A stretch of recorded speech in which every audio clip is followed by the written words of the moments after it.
You're listening to the Autism Weekly podcast. Each week, we share community voices and bring light to stories that increase awareness, acceptance, equity, access, and inclusion.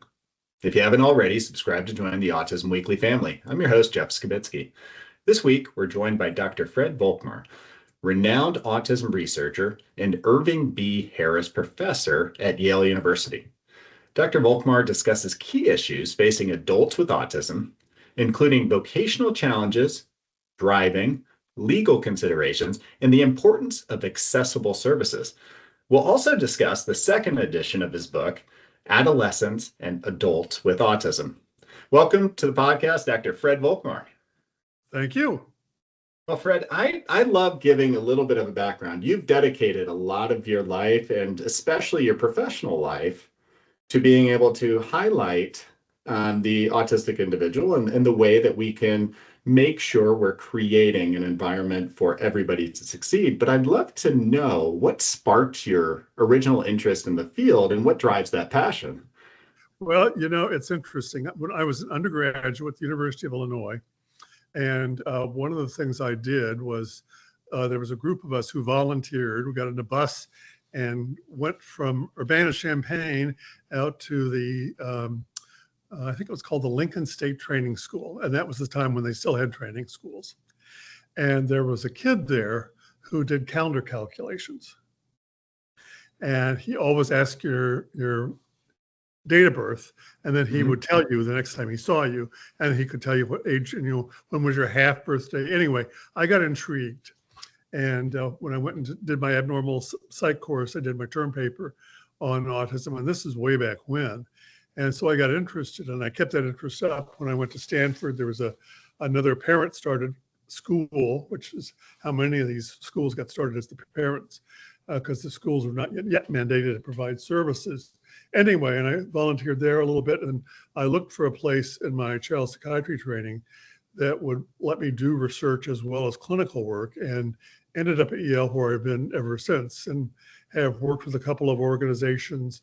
One's called Benhaven, which deals with more cognitively impaired individuals, and another called Chapel Haven, of which I'm on the board now, which deals with a range of individuals, but including high-functioning folks, and helping them provide stable kind of home environments. And I mean, just the idea that you're able to really start working with adults and giving them that environment, giving adolescents the chance to be able to continue on and to be able to contribute in the way that they want, I think is an admirable thing to be working on. But oftentimes I would imagine is that it's the community at large hasn't quite figured out how to really empower everybody in the workforce, how to give them the chance to be able to succeed or to utilize the strengths that they might be able to offer to a workforce.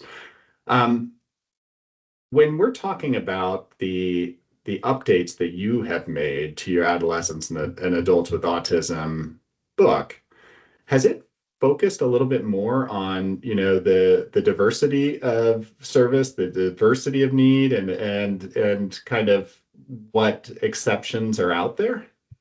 It has, and also on the challenges, which I think have gotten somewhat starker as time has gone on.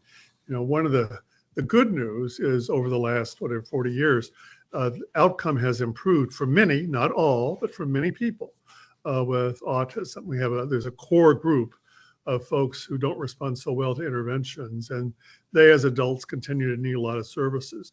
But then we have another group, which is that other 70% now, which used to be, my God, you would never have believed it, because of early intervention, early diagnosis, who are doing reasonably well, and they get through high school with supports, sometimes with a lot of supports.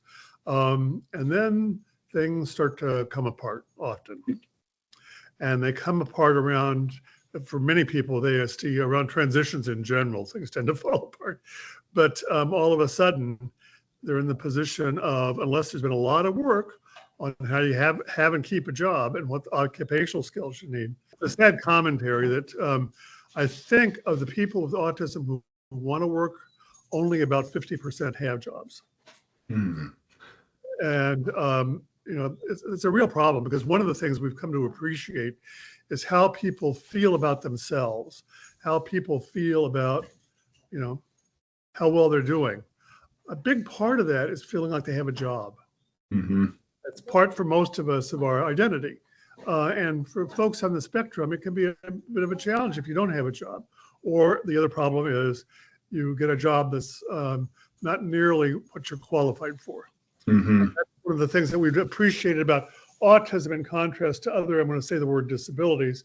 Some people would say differences, but in any case, if you look at people with other kinds of problems, deafness, blindness, et cetera, when they get through college, they earn like other people. They get through college. The folks with autism, they earn like high school graduates. And so there's a lot of work to be done in terms of educating not only the public, employers, and of course the people themselves about how to find better jobs. No, and I think one of the things that you just hit on is it's important for us to realize is that it's not just finding the job, it's the underemployed. It's providing jobs that, are not going to give back that satisfaction, or where they're not able to contribute in all the ways that somebody should be able to contribute. Exactly. I'd like to start the exploration on that in, the training program. So, I mean, a lot of kids will have that early intervention. Then they'll enter into school, and within school, they could go on a more academic or a vocational path. What I've seen out where I live, the vocational path is extremely limited.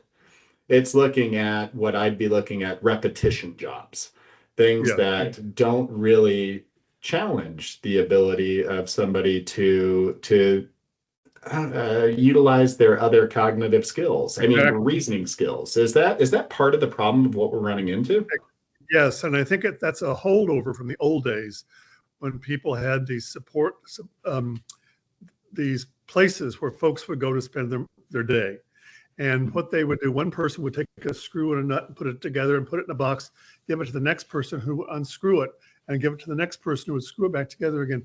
Just sort of boring, repetitive, mindless, endless, tedious work to just fill the time. And that's not what we're talking about. We really need to find supportive ways to support folks out in the real world who, have decent job skills. And people with autism are wonderful employees. They're very faithful. I've employed a number of people with ASD over the years. There'll be a blizzard. Everybody else has bagged it. They're not coming in. Person with autism is right there working at a station. Mm-hmm. And it's those skill sets that, I mean, when you're looking at each one of us as an individual, we all have things that we contribute to the workplace. And there might be characteristics of an autistic individual of, I have a job I'm going to complete. I am going to make sure that it's done the right way. I'm going to follow my routine. I will be there, like you said, when I should. There's so many different characteristics that we all have that I think that we need to be looking at. Is this a matter of training to the right jobs from the beginning, meaning we got to keep it more open-ended. We have to be able to bring the community into some of the vocational training programs and make sure that different jobs within the community are accepting of additional supports and those internship almost opportunities for learning experiences?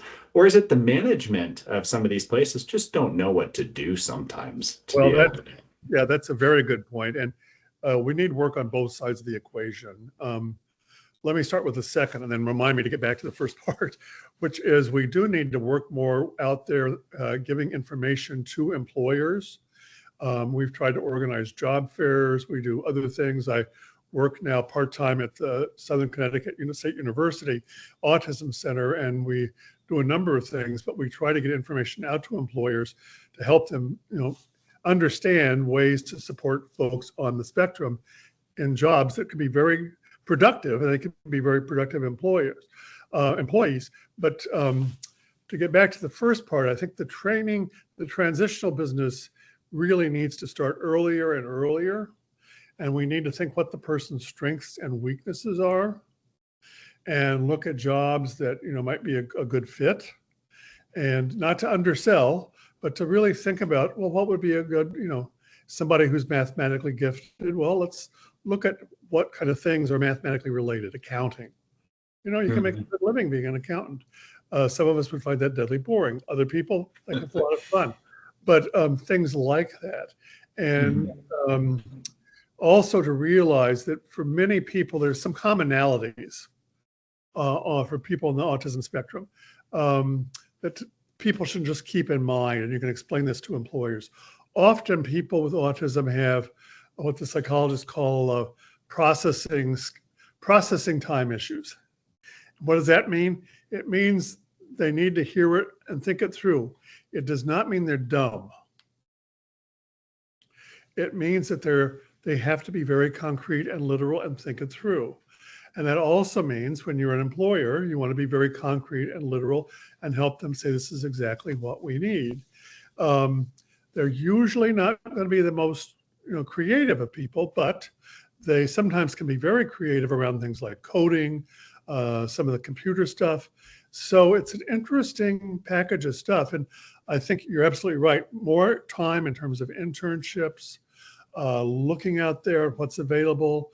For some kids, learning about some of the vocational schools. For some kids, learning to be I had one man I've dealt with off and on for years who was interested in cooking as a student, and he was able to attend. We have a local transitional high school. We have a high school that does not occupational high school, basically. It's training for occupations. And he was in the cooking part of it. He was the only guy in the cooking classes. And the great thing about him, and the great thing for a restaurateur, is that he was very, very consistent. If he was cooking for 1, 10, 100, or 1,000 people, it came out the same. Yeah. No, and that's amazing. That's what you want as a restaurant. That's exactly right. And the trouble for him, sadly, not sadly, but he kept getting promoted. And finally, he was in a position where he was supposed to be the head chef of the whole place. Well, and the trouble with the head chef is, the thing as a head chef, you do is administrate, you don't cook. So all of a sudden, he's managing people. No, not a good fit. And so they backed him down, and that has continued to work well for him. But again, looking for things that are areas of strength, thinking about how to address weaker areas through those areas of strength. And I think there are some industries that have seen the long game of the investment in, the right management style for bringing in neurodiverse individuals into the workforce. And I think you mentioned some of them. The tech industry has done a pretty good job of saying, hey, you know what? We're going to start investing a little bit more because we've seen the value is that they're not just a member of our team. They are driving our team to excellence in certain areas, and they're starting to see that take shape. There are other jobs where the incentive isn't immediately there financially, is that they're doing something to be able to help support the community at large and to give back in some ways. I've seen coffee shops that, I'm going to have an active support. I'm going to advocate for individuals that can contribute to my workforce, but maybe need something extra. What's the driving incentive for some of these other programs to get involved, that there's no financial gain immediately for that business? And it might be that, I'm right now doing the right thing for the rest of the group. Exactly what I would say is the big thing is people feel good about doing the right thing. Having somebody who can be an employee, who's a trusted employee that you can count on, who's reliable, who kind of knows what he knows or she knows, ask for help when they need it, which is one of the things I emphasize to students. Hey, ask for help. But again, taking them through and being very consistent and productive, and you can have really fantastic results. Again, it varies depending on the context, and you have to be sure that the context is one that's somewhat supportive and that is really going to help the person with ASD make it. And more and more of them are. Yeah.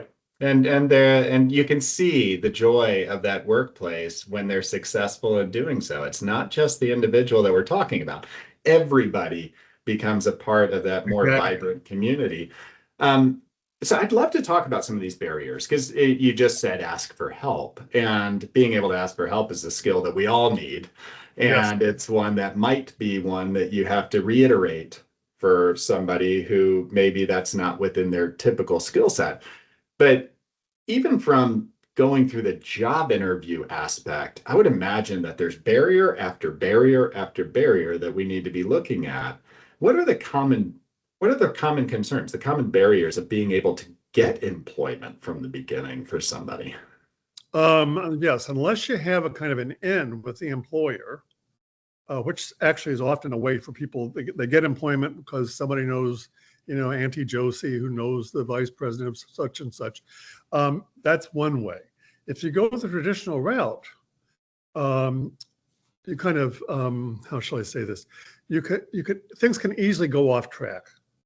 And I can give you an example. And again, I don't want to seem to be making fun of this student. This is a literal example of something that happened. And sometimes when you talk about these kinds of things, people think, oh, you're making fun. I'm not making fun at all.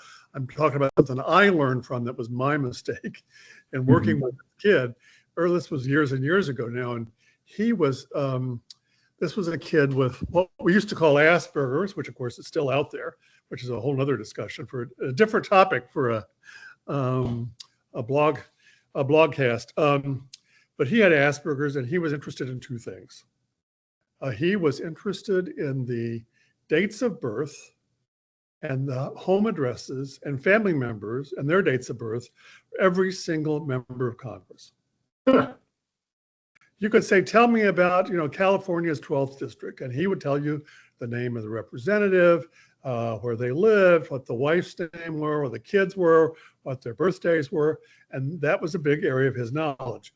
Now, that is not very functional unless perhaps you live in DC and work for a florist and call up the office to say, oh, this is just a reminder from Joe's florist, but we didn't live in DC, we lived in New Haven.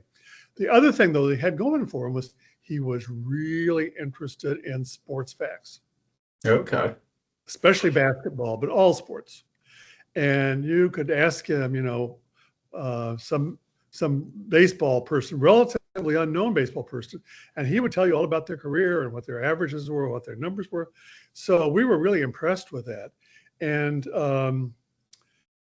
it was interesting. We got an interview with our local newspaper with a sports person, thinking that maybe this young man could work for him or at least be an intern for him and doing, fact checking and kind of the behind the scenes stuff.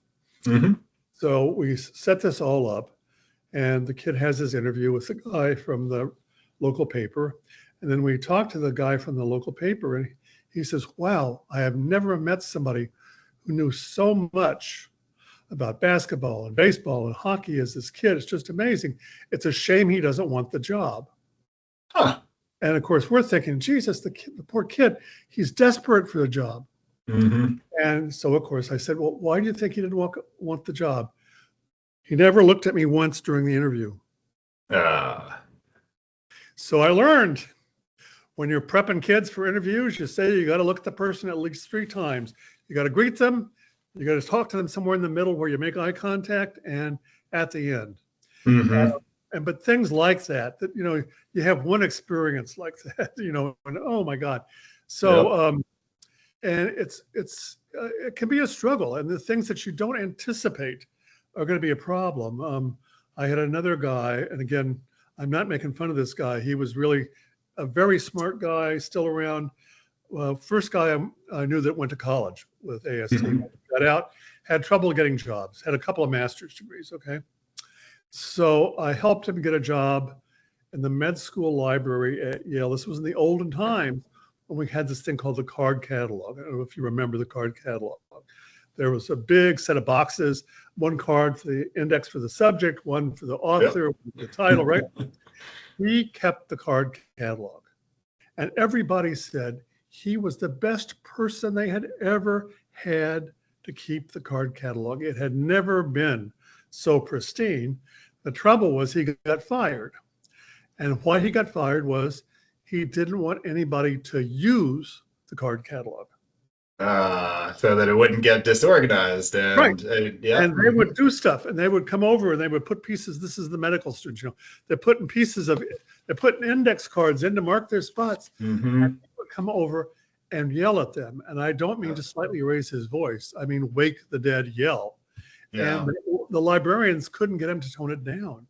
Mm. But anyway, that's also the funny kinds of things that you don't anticipate running into. No, you don't. But I mean, when you talked about early intervention, early intervention has a coach that's constantly there with you. When you're talking about being able to join the vocational world or these transitions, we don't have as much of a commitment right now for resources to that population to be able to enable that same success. When you were talking about just even the interview component, several years back, I had the chance to sit down. I think I was at the Frisk Center for Innovation, and they had an interview tool that they were using that was a virtual tool, but it was teaching kind of that same sort of thing. Occasionally you have to be looking in this direction. Is that when you're given an answer, is that follow up, but then ask a question? Like it just coached through it. And it's so valuable. But the whole time there, I was thinking, how important do you think that this also is for the person who's interviewing to understand how challenging this might be for the person who they're Yeah, interviewing at the same time? And it's like the absolutely. interviewee. And I don't know that we do enough coaching on that. And I think it's important to put that concept in our own heads, to take responsibility, to understand where somebody else might be coming from. And Exactly. so you always miss out on good employees that way. But as far as that job coach piece, when you were talking about, that employee with that was doing such a good job cataloging the books, but their difficulty was the frustration that was occurring when somebody would tinker with whatever it is that they put together as far as the organization. Right. With the right job coach, I think that is so solvable. It's something that can be worked through. So is this something that you're seeing more advocacy for? Are you looking for, hey, you know what? Some of these benefits that might be occurring earlier in life should be expanded so that somebody can be more productive and earn more wage and have a more fulfilling life as they become adults. Is that missing right now? It's missing for a lot of people, unfortunately. And you're absolutely right. And the example I gave of the guy with the card catalog, this was back in the 80s. So, the idea of job coaches was totally new. And Hmm. he was high functioning enough. He was a smart guy, had a couple of master's degrees. People are going to say, well, why does he need a job coach? Well, he does need a job coach. And, that's the kind of thing that people sometimes don't understand how debilitating sometimes some aspects of the syndrome are for folks in terms of what gets them stuck, uh, Hmm. causes trouble, where they go off track, where people they make unintentional jokes. The commonest thing I see with high school kids with ASD, people are laughing at them because they've unintentionally made a joke. Like some kid Hmm. will say, "Oh, look, it's raining cats and dogs outside," and the kid with autism goes to the window to look. Hmm. And it's the kind of thing that it turns them off being laughed at, and they try to make a joke, and it goes over like a lead balloon, right? So that it's a very interesting combination. But I think a lot more work around the high school in the transition, and a lot more work in adulthood. And sadly, there's very little federal grant support for work with adults, or for that matter, research with adults. Uh, Hmm. there's a recent paper that I think it's called "Minding the Gap," but it's "Minding the Funding Gap."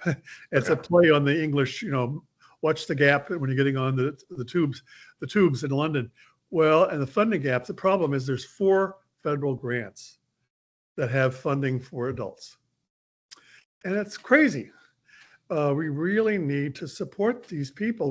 We're getting them through school. We're getting them through high school. Some of them are going to college, and then Hmm. poof, Yeah. drop off the cliff.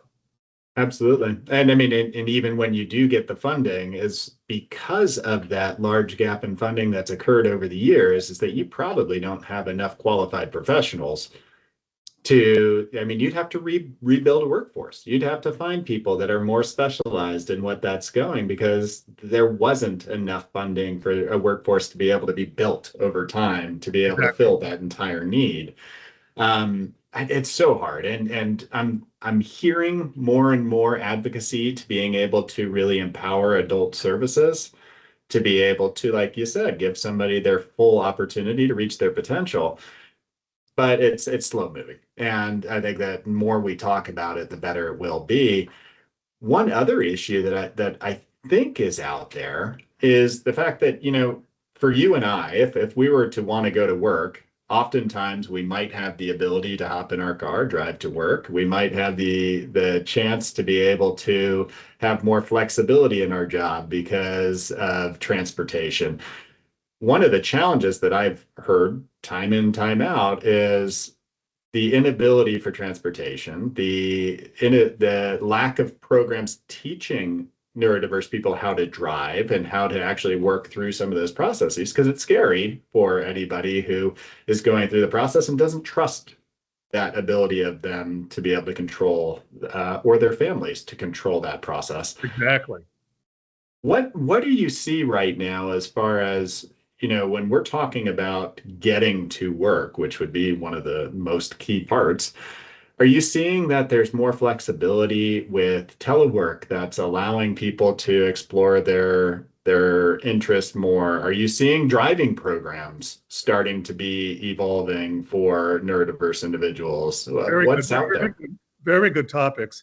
And of course, some people are doing really well with telework. I mean, situations like this, we can have a conversation. It can be very productive as long as we're on the same page and, having the conversation together. But, and for many people, they could do a lot of work at home. It's even easier for them because there's avoiding distractions, or they can have a quiet space that it could be in their office building. It could be somewhere else, but where you minimize the extraneous distractions and they can plug away. And for people in the computer field, accounting, some of these fields that are very specialized, it can be great. And then you minimize the social demands, because we know the social demands are often a big part of the problem. And as you point out, driving is a challenge. Driving for all of us calls for what psychologists call executive functions. Executive functions mean sort of putting it all together, playing the game of driving the car. And the game of driving the car is you have to get the car from point A to point B. That's straightforward enough, and you have to know the shifts and how to drive the car physically. But then you have to pay attention to the other drivers. It's social. You have to pay attention to the weather. You have to modify your driving for the road conditions. And if you see a wreck ahead, you need to move over one lane. You can't just stop and bonk your horn. So it's that kind of thing where things go awry. And that's a whole nother package, which we can talk about, which is things can go badly awry. And sometimes the police will get called and folks will get arrested, and it's a whole mess. And it's just because they didn't know how to adapt to cope with the changing conditions. But driving, as you point out, is really important. If you can drive, you're much more likely to be able to get a job. In the Northeast Corridor, we have great train service. We have pretty good bus service, but still, unless you're pretty close to one of those things, you're going to have to drive, or you're going to have a driver, which is not so easy to do either. So increasingly, we see students who are working on this. The states vary in terms of how they do it. I grew up in Illinois. We had a driving course in high school that got us ready to pass our license. In Connecticut, no, you're kind of on your own, but you go to a driving school. Well, we have one or two people in the state who are special needs driver instructors. They're special ed teachers, but they've also become certified driver instructors. And so they will do an evaluation. And if they take you on, they will get you a license. They may not take you on because they think it's hopeless, but if they take you on, they will get you a license. And then the other thing, back to how things can go awry at times, one of the things we have done, this is I'll talk more generally in Connecticut, but about some of the things we're doing. In Connecticut, we've started a really good program called the Blue Envelope. And if I were thinking ahead, I would have a blue envelope out here to show you. It's an envelope you put in your car. It's from the Department of Motor Vehicles. And when you're stopped for something, you get this out. It's got your registration, your license, your insurance in it, and it's from the DMV. It immediately identifies to the officer that you're a person with autism. Obviously, you can use the blue envelope, not use the blue envelope, but it immediately tells the officer, whoa, take a step back. And we're working to educate the officers about what that means. And the officers are interested because things can go badly awry when people go too fast and they make quick judgments that are wrong. And, you know, you see people getting hurt and shot and all kinds of stuff. But we've started a program, having had that blue envelope now. God love them, the Southern Connecticut Police Force originally helped us set up in a parking lot over the weekend. They closed the parking lot and we had this big space, and we invited local police departments to send cars and people. And then we invited people with autism to enroll in this. And we had everybody in for coffee and donuts, gave them a little presentation on what was going to happen. We were going to show them a routine traffic stop. How do you deal with the police stopping you for whatever reason? Yeah. Your tail light is out, whatever. And so we went through it. We told them what we were going to do. The police were there listening to this as well. And then they went out and got in their cars and practiced. That's amazing that that's out there. The siren, the whole package. Some kids did it twice. Mm-hmm. And it was fascinating because a couple of the parents were almost literally weeping with me. They were so worried when their kid was driving by themselves that he was going to do something that the cops would misinterpret. He's on drugs. Yep. He's doing something else. And so we've now expanded it to families. So it doesn't have to be just the driver. It can be a parent who's got a kid in the back seat who has autism, who's doing, some strange things, so that the cops understand, whoa. And it has vastly increased, I think, the awareness of autism in the state. And other states are now thinking about using it or actively are using it. I think there are 4 or 5 now that are doing something similar because it's a quick way to help police officers avoid what can be really very, very, very bad situations. I commend those that are working on that. I think that oftentimes our first responders have really stepped up recently on being able to say, let me get educated on this. Let me understand how I can be better. But at the same time as that, having that resource available and for the state to support it and to have the specialists and being able to come out and be there to be empowering for everybody to get that knowledge and to work through the practice. I think that's amazing. When you were talking about just the ability to drive, and I love the fact that special ed teachers, that there are 2 programs in Connecticut, that doesn't exist everywhere. But the fact that you're trying to teach these anticipatory skills and the ability to kind of process quicker and quicker doing the task of driving. I've seen recently virtual reality simulators, things like that are preparatory as well. Is this the next kind of cutting wave of saying, hey, you know what? We have so much that we can start prepping and teaching and getting somebody the skill set prior to putting them in the car so we can bring more people into that world? That's exactly so. And it's interesting. I've been editing a special section of the Journal of Autism and Developmental Disorders, which is the oldest one in the field, and I was the editor for a long time. But I put together a series of papers, invited papers from people, and one of them is on just this issue of using virtual reality methods to teach. We're just starting to see that, and it makes a lot of sense. And I've explored the same thing with teaching students how to go to college. Mm-hmm. How to attend a college class, because it's different from a high school class. Yeah. And it has a lot of potential advantages. I think we're just starting to see it being brought in, and it's got a lot of potential. I think we haven't yet seen, all the full effects, but it looks like it's got a lot of potential. Yeah, I mean, that immersive learning in areas where you just don't, it's not something you want to do a sink or swim sort of teaching style with a lot of these situations. So having immersive learning opportunities it's extremely valuable. But all this comes together with advocacy, whether that's self-advocacy, whether that's parents out there advocating, whether that is researchers looking for funds to say, we need to study this and get more involved in trying to be able to advance the science and technologies and processes.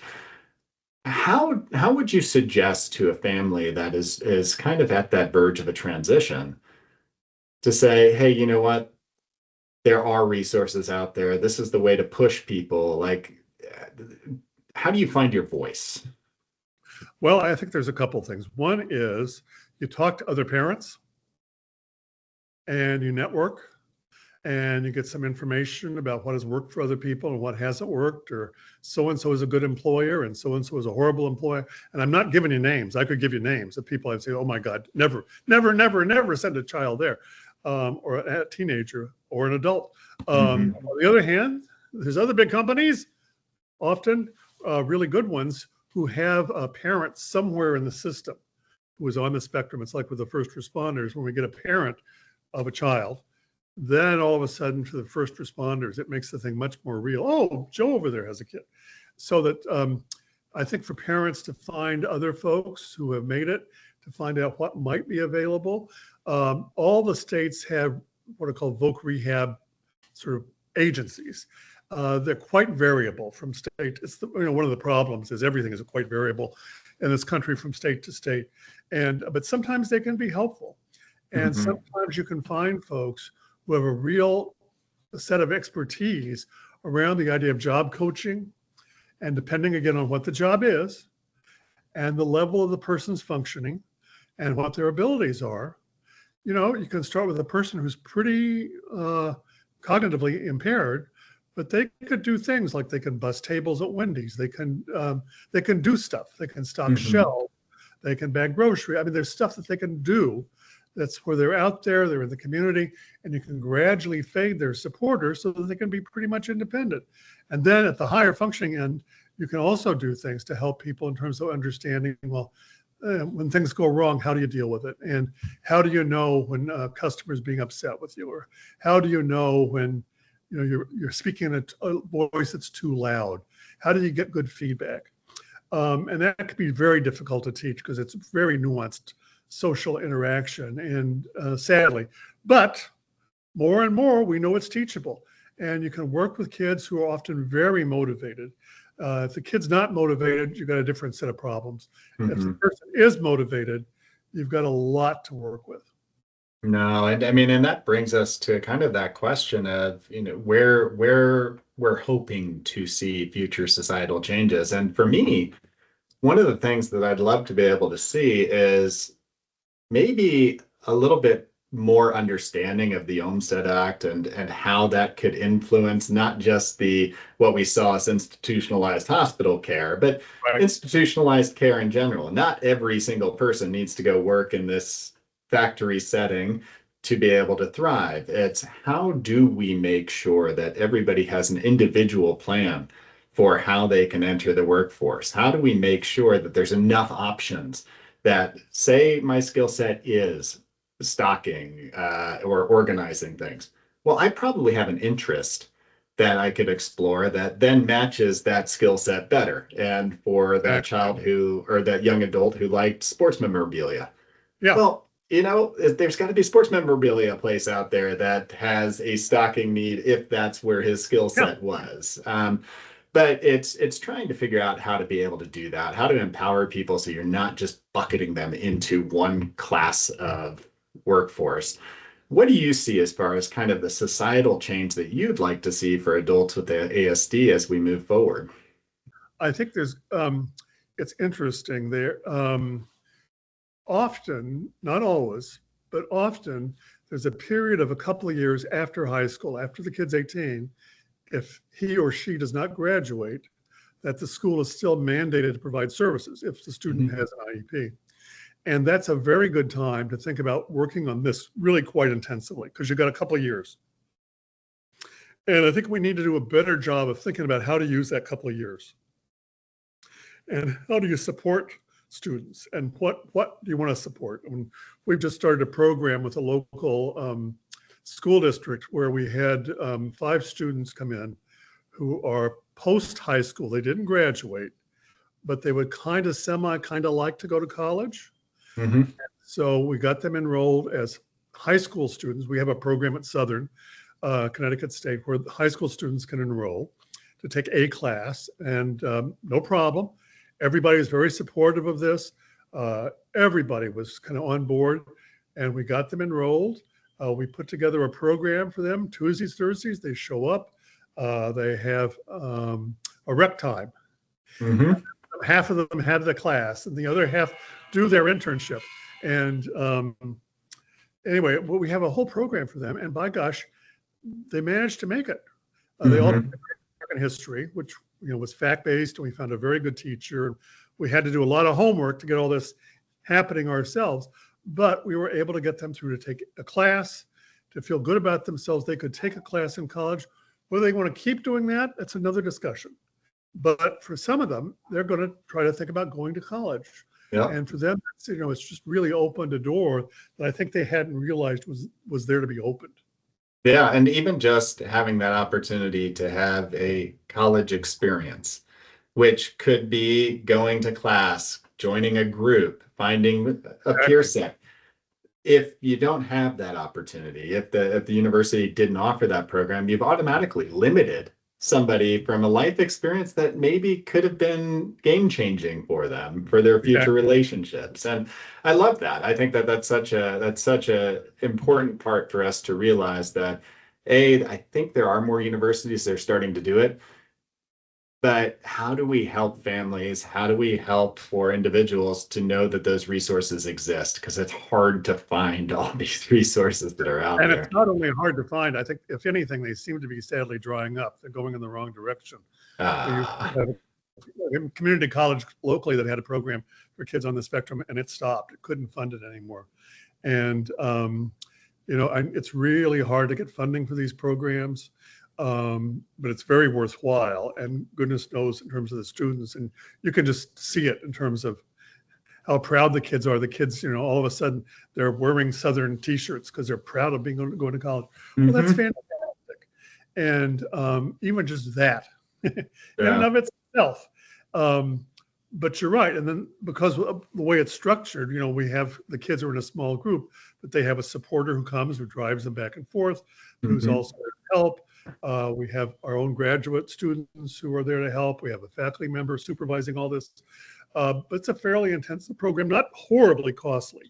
But there are programs around the country, there's about 70 or so, that work on just this kind of age group, teaching life skills, teaching vocational skills.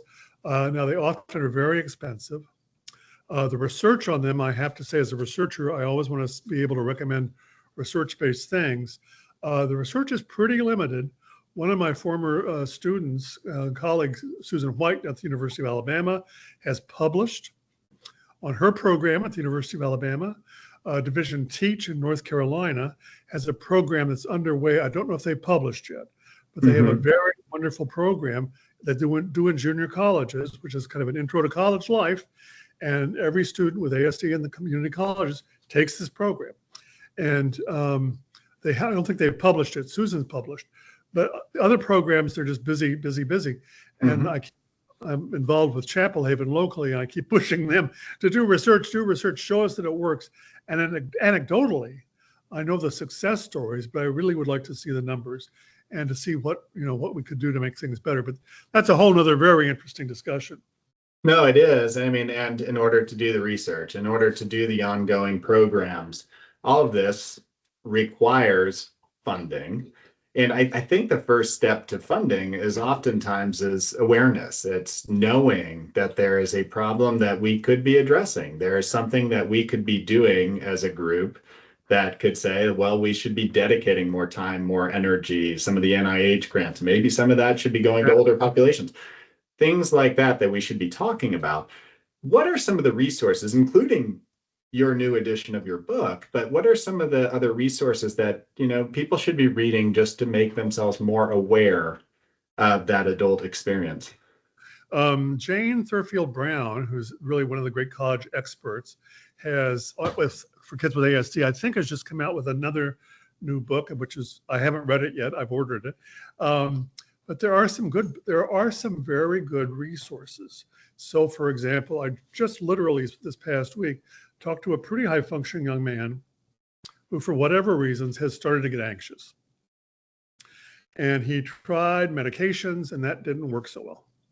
And I said, well, have you ever tried psychotherapy? And he sort of looks at me like I'm from Mars. And I said, well, there's a kind of psychotherapy called cognitive behavior therapy, CBT, which is usually, it's compressed into 12 or 15 sessions or so, and it's evidence-based, and it's been modified for people on the spectrum. That same colleague of mine, Susan White's published on this, and it's pretty much as effective as medications for problems like anxiety and depression, if we look at the overall data. So I said, you might think about that. It's something then, you learn tools, ways to kind of calm yourself down and ways to cope. And it's explicit teaching, which is, I love that. That's really very explicit teaching. I had a kid some years ago now whose parents came to me and said, Dr. Volkmar, we want our son Jimmy he wants to have a girlfriend, and we don't know how to help him do this. And so I saw Jimmy, who was maybe 15 at the time, and I talked to Jimmy, and I said, tell me what's up. And he said he wanted to have a girlfriend, which was good, because sometimes the parents will say one thing and the person will say another thing, but we're all on board. And so we worked together for about 2.5 years, and it was very interesting. I saw him a couple times a week, and I appreciated later, he had a little notebook, and he would go out after sessions, and he would write down rules. 153, Volkmar says, don't pick your nose. Girls don't like it, right? And all this stuff that, and it was a funny combination of both CBT and regular psychotherapy, much more didactic. I mean, in the sense that I would tell them, you really don't do these things. Girls don't like it. And you got to slow down. You can't go from, it's like baseball. You don't always hit a home run when you're trying to meet a girl. You have to take things slow and steady, and here's how it works. And there are resources. There's a great book called Decoding Dating by John Miller, who is a special ed teacher of English, believe it or not, for high-functioning kids down in Florida. Himself is on the spectrum. And he wrote this book because so many of his students had trouble breaking down the skills required for dating. Yeah. No, and I think those are the sorts of resources that should be out there, should be available, and that we should be investing more time and energy in, not just building out the resource data bank, but helping folks to use it well, like what you were doing with the cognitive behavioral therapy. But well, Dr. Volkmar, I appreciate your time today, and it sounds like we have so much more to talk about in future episodes. So I'm going to have to ring you back at some point. But thank you for joining us. And I learned a lot again today, and your passion for making sure that we are addressing those adolescent and adult needs. That's going to drive a lot of people down the path of finding the right resources. And I appreciate you challenging us on that. That's great. Thank you very much. I've enjoyed it. Thank you for listening to Autism Weekly. We hope you tune back in next week to learn more about autism in the real world. Autism Weekly is now found on all the major listening apps, including Apple Podcasts, Google Podcasts, Stitcher, Spotify, Amazon Music, and more. Subscribe to be notified when we post a new podcast. Autism Weekly is produced by ABS Kids. ABS Kids is proud to provide diagnostic assessments and ABA therapy to children with developmental delays like autism spectrum disorder. You can learn more about ABS Kids and the Autism Weekly podcast by visiting abskids.com. Thanks for tuning in. See you again next week.